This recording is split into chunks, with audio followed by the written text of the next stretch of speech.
দেশের অর্থনীতিকে পুনরুদ্ধার করতে হলে দুর্নীতি এবং অপচয় চিরতরে বন্ধ করতে হবে।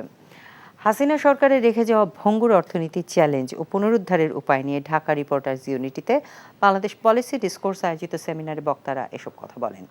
সেমিনারে অংশ নেওয়া অর্থনীতিবিদরা বলেন, মেগা প্রকল্পের নামে দেশ থেকে হাজার হাজার কোটি টাকা লুটপাট এবং পাচার হয়েছে। দেশের অর্থনীতিকে ধ্বংস করে দিয়ে গেছে হাসিনা সরকার। এখনও তাদের দোসররা সরকারের অনেক গুরুত্বপূর্ণ জায়গায় বহাল তবিয়তে আছে। দ্রুত এদের অপসারণেরও দাবি করেন বক্তারা।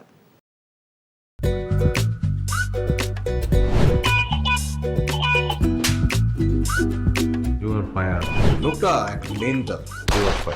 নিশ্চয়ই এই লোকটা প্রতিদিন বউয়ের সাথে উড়া ধুরা ঝগড়া করে আসে।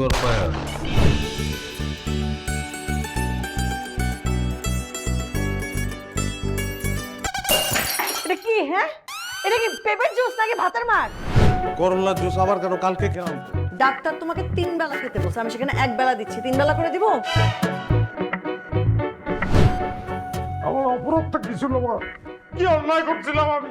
এরকম চিৎকার চেঁচামেচি করলে সোজা দারোয়ানের রুমে পাঠিয়ে দিব। খুবই সুন্দর লাগছে। ওটা আমি না, ওটা প্রমা। আসসালামু আলাইকুম দুলা ভাই, কেমন আছেন? ডার্লিং, আসো, তাড়াতাড়ি আসো। আমার একমাত্র শালি প্রথম বাসায় আসছে। দুলা ভাইকে ভালোবাসিস? জানি না ভালোবাসে কিনা। মা, থ্যাংক ইউ তোমারে এত সুন্দর, এত ভালো একটা বউ জুটায় দেওয়ার জন্য। তুমি এমন সুন্দর, যে কোনো ছেলে তোমাকে একবার দেখলেই প্রেমে পড়ে যাবে। কি ডার্লিং, কফি খাওয়া? আসো ডার্লিং, একসঙ্গে কাজ করি। ও এনজিওর কিস্তি প্রথমবার বিকাশ পেমেন্ট করলেই 20 টাকা ইনস্ট্যান্ট ক্যাশব্যাক।